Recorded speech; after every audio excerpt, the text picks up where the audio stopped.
Welcome friends, একটি নতুন চাকরির বিজ্ঞপ্তি নিয়ে তোমাদের সঙ্গে হাজির হয়েছি। রাজ্যে বিদ্যুৎ দপ্তরের পক্ষ থেকে নতুন গ্রুপ সি পদে কর্মী নিয়োগের জন্য অফিসিয়াল বিজ্ঞপ্তি প্রকাশিত হয়েছে। তো আজকের এই ভিডিওটি অত্যন্ত গুরুত্বপূর্ণ হতে চলেছে। আজকের এই ভিডিওতে আমরা বিস্তারিতভাবে আলোচনা করে দেব কোথায় এই নিয়োগ প্রক্রিয়াটি হতে চলেছে, সেখানে কোন কোন পোস্টে নিয়োগটি করা হবে, আবেদন করতে হলে শিক্ষাগত যোগ্যতা কী লাগবে, বয়সসীমা কী রয়েছে, আবেদনের পদ্ধতি, পরীক্ষার সিলেবাস, রিক্রুটমেন্ট পদ্ধতি অর্থাৎ সম্পূর্ণ বিষয় নিয়ে স্টেপ বাই স্টেপ আলোচনা করে দেব। চ্যানেলটিতে নতুন দর্শক হয়ে থাকলে অবশ্যই চ্যানেলটিকে সাবস্ক্রাইব করে পাশে থাকা বেল বাটনটিকে প্রেস করে দাও, যাতে সমস্ত ধরনের নিত্য নতুন চাকরি সংক্রান্ত আপডেটসগুলো সবার আগে তোমাদের কাছে পৌঁছে যায়। অফিসিয়াল বিজ্ঞপ্তি ওপেন করলাম, যেটি ডিভিসি অর্থাৎ দামোদর ভ্যালি কর্পোরেশনের human resource department, DVC towers, VIP road, কলকাতার পক্ষ থেকে গত 5 জুন 2024 এই অফিসিয়াল বিজ্ঞপ্তিটি প্রকাশিত হয়েছে। কি বলা হয়েছে দেখো, কোন কোন পোস্টে নিয়োগটি করা হবে। Notice for recruitment of diploma engineer as junior engineers grade 2, junior engineer grade 2 and mine surveyor in DVC through computer based test অর্থাৎ সিবিটি কম্পিউটার ভিত্তিক পরীক্ষার মাধ্যমে জুনিয়র ইঞ্জিনিয়ার্স অথবা ডিপ্লোমা ইঞ্জিনিয়ার পোস্টের জন্য এই নিয়োগ প্রক্রিয়াটি সম্পন্ন করা হবে।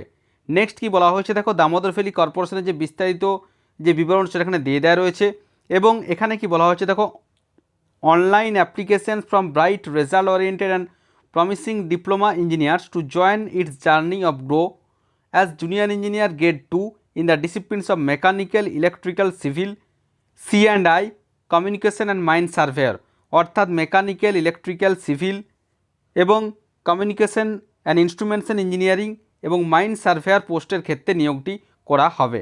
নেক্সট আমরা আসছি দেখো কতগুলি ভ্যাকান্সি এখানে রয়েছে। প্রথমে রয়েছে junior engineer grade 2 mechanical, total vacancy এখানে রয়েছে দেখো 16টি, তার মধ্যে আনরিজার্ভদের জন্য রয়েছে 9টি, ওবিসি এনসিএল 4টি, এসসি 2টি, ইডাব্লিউএস 1টি, এবং এজ লিমিট কি রয়েছে, ন্যূনতম 18 বছর বয়স হতে হবে, ম্যাক্সিমাম 28 বছর বয়স পর্যন্ত আবেদন করা যাবে। অবশ্যই রিজার্ভ ক্যাটাগরির প্রার্থীরা গভর্নমেন্টের নর্মস অনুযায়ী বয়সের ছাড় অবশ্যই পেয়ে যাচ্ছ। নেক্সট রয়েছে ইলেকট্রিক্যালের ক্ষেত্রে ভ্যাকান্সি রয়েছে 20টি, আনরিজার্ভ 9টি, ওবিসি 5টি, এসসি 3টি, এসটি 1টি এবং ইডাব্লিউএসের জন্য 2টি শূন্যপদ সংরক্ষিত রয়েছে। কমিউনিকেশন অ্যান্ড ইনস্ট্রুমেন্টেশন ইঞ্জিনিয়ারের ক্ষেত্রে ভ্যাকান্সি রয়েছে 2টি, সিভিলের ক্ষেত্রে ভ্যাকান্সি রয়েছে টোটাল 20টি, কমিউনিকেশনের ক্ষেত্রে ভ্যাকান্সি রয়েছে 2টি এবং মাইন সার্ভেয়ারের ক্ষেত্রে ভ্যাকান্সি রয়েছে 4টি। এক্ষেত্রে মাইন সার্ভেয়ার পোস্টের ক্ষেত্রে 18 থেকে 30 বছর বয়স পর্যন্ত অবশ্যই আবেদন করা যাবে।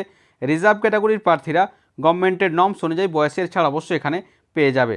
নেক্সট আমরা আসছি বেতনক্রম কী দেওয়া হবে। 7th পে কমিশন অর্থাৎ সপ্তম বেতন কমিশন অনুযায়ী 35,400 থেকে 1,12,400 টাকা বেতন দেওয়া হবে। Level 6 at before level in DVC অর্থাৎ লেভেল 6-এর বেতন এখানে অবশ্যই দেওয়া হবে। নেক্সট আমরা আসছি দেখো কোয়ালিফিকেশান কী লাগবে। জুনিয়র ইঞ্জিনিয়ার গ্রেড 2 মেকানিক্যাল যেটা রয়েছে JE1, 3 years full time diploma in engineering or technology in mechanical engineering from any recognized college or institute approved by All India Council of Technical Education or appropriate statutory authority with not less than 65% marks general OBC NCL EWS and 60% marks SC ST PWBD candidates অর্থাৎ যেটি বলা হচ্ছে মাধ্যমিক পাসের পর polytechnic থেকে যদি 3 বছরের মেকানিক্যাল ইঞ্জিনিয়ারিংয়ে ডিপ্লোমা থাকে এবং সেখানে অবশ্যই আনরিজার্ভ ওবিসি প্রার্থী হয়ে থাকলে সমস্ত সেমিস্টার মিলে ন্যূনতম 65% নম্বর যদি থাকে মেকানিক্যাল ইঞ্জিনিয়ারিং ডিপ্লোমাতে, তাহলে তারা অবশ্যই আবেদন করতে পারবে। এবং SC ST PWBD প্রার্থী হয়ে থাকলে 60% ওভারঅল যদি পার্সেন্টেজ থাকে তাহলে অবশ্যই এখানে জুনিয়র ইঞ্জিনিয়ার পোস্টের জন্য আবেদন করতে পারবে।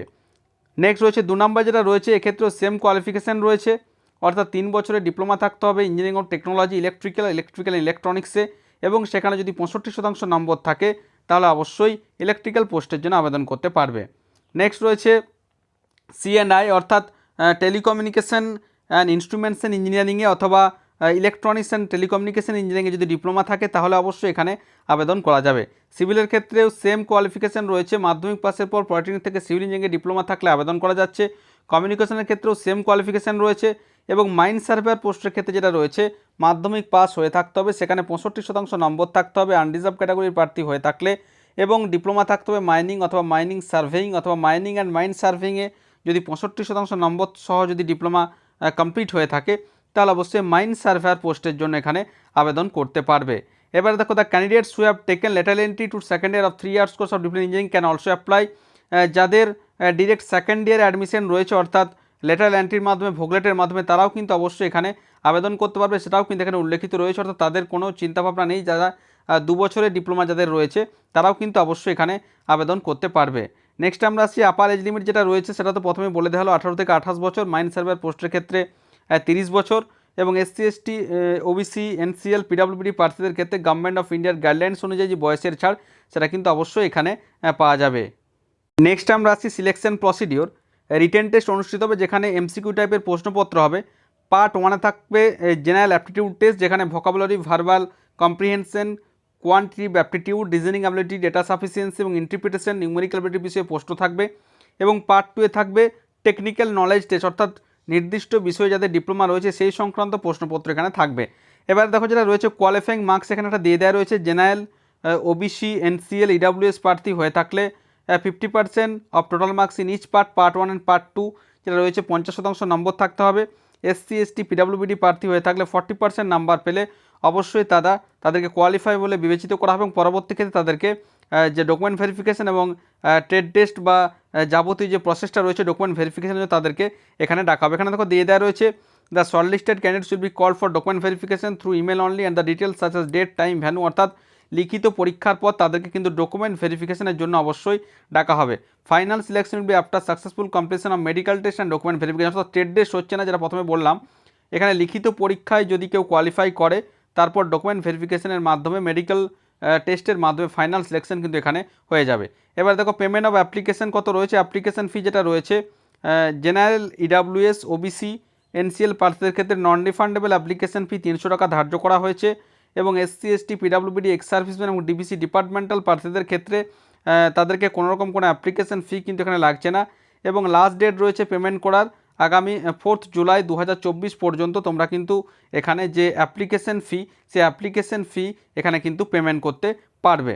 এবার দেখো এর কম্পেনসেশন প্যাকেজ যেটা রয়েছে 35,400 থেকে 1,12,400 টাকা, তার সঙ্গে central dearness allowance, HRA, medical reimbursement, leave travel allowance, বাকি সমস্ত কিছু মিলিয়ে কিন্তু এখানে স্যালারি ভালো মানের স্যালারি এখানে রয়েছে, অর্থাৎ মোটামুটি ইনিশিয়াল স্যালারি 80,000 80,000-এর মতো কিন্তু এখানে প্যাকেজ এখানে দেওয়া হবে।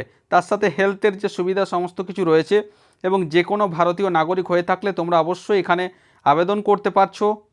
নেক্সট আমরা আসছি আবেদন করার সময় কী কী ডকুমেন্টস আপলোড করতে হবে। দেখো print out of online application form, candidates must bring one set of self attested photocopies along with originals to the following document estimate the time of document, অর্থাৎ ডকুমেন্ট ভেরিফিকেশনের সময় কী কী নিয়ে যেতে হবে সেটা কিন্তু এখানে উল্লেখিত রয়েছে পরপর। Online application form, date of বার্থের যে proof, valid certificate and marksheet, 10th 12 diploma in engineering অথবা মাইন সার্ভিং, অর্থাৎ এটা লিখিত পরীক্ষায় কোয়ালিফাই করার পর কী কী ডকুমেন্ট ভেরিফিকেশন নিয়ে যেতে হবে সেটা কিন্তু এখানে পরপর উল্লেখিত এখানে রয়েছে। এবার দেখো কীভাবে আবেদন করতে হবে। অনলাইনের মাধ্যমে আবেদন করতে হবে www.dvc.gov-in-এর যে কেরিয়ার সেকশন রয়েছে সেখানে রিক্রুটমেন্ট সেকশনে গিয়ে কিন্তু আবেদন করতে হবে, এবং এর যে আবেদন করার যে শেষ তারিখ আগামী 4 জুলাই 2024 রাত্রি 11:59 পর্যন্ত কেবলমাত্র অনলাইনের মাধ্যমেই তোমরা কিন্তু এখানে আবেদন করতে পারবে। এখানে দেখো ডিটেল সিলেবাসটা দিয়ে দেওয়া রয়েছে। জেনারেল ইন্টেলিজেন্স রিজনিংয়ের ক্ষেত্রে কী কী রয়েছে পরপর উল্লেখিত রয়েছে, problem solving, analysis, judgement, decision making. General অ্যাওয়ারনেসের ক্ষেত্রেও কিন্তু ডিটেলসে যে সিলেবাস সেটা কিন্তু উল্লেখিত রয়েছে। ইংলিশের ক্ষেত্রেও রয়েছে, যেটা রয়েছে দেখো narration, voice, basic sentence pattern, transformation of sentences, determinants of preposition, tense, prefix, suffix, সমস্ত কিছু যে ডিটেল সিলেবাস সেটা কিন্তু এখানে উল্লেখিত রয়েছে। অবশ্যই এই ভিডিওর ডেসক্রিপশন বক্সে এই অফিসিয়াল নোটিফিকেশনের লিঙ্ক দেওয়া থাকবে, সেখান থেকে ডাউনলোড করে তোমরা কিন্তু ভালোভাবে দেখে নিয়ে এই পরীক্ষার যে প্রিপারেশন সেটা তোমরা কিন্তু শুরু করতে পারছো। তো অত্যন্ত গুরুত্বপূর্ণ একটি আপডেট, রাজ্যের মধ্যেই এই যে নিয়োগ প্রক্রিয়া সেটি সম্পন্ন হতে চলেছে। যারা মাধ্যমিক পাসের পর পলিটেকনিক থেকে ডিপ্লোমা করেছো তারা কিন্তু অবশ্যই যারা চাকরির প্রিপারেশন নিচ্ছ তাদের জন্য অত্যন্ত একটি গুরুত্বপূর্ণ সুযোগ রয়েছে। তো তারা অবশ্যই আগামী 4 জুলাই 2024-এর মধ্যে পজিটিভলি তোমরা কিন্তু ফর্ম ফিল আপ করে নিতে পারবে। তো আশা রাখি সমস্ত বিষয়টা বোঝা গেছে।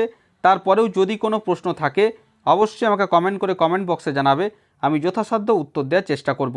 আর ভিডিওটি ভালো লাগলে অবশ্যই একটি লাইক ও শেয়ার করতে ভুলো না। ধন্যবাদ।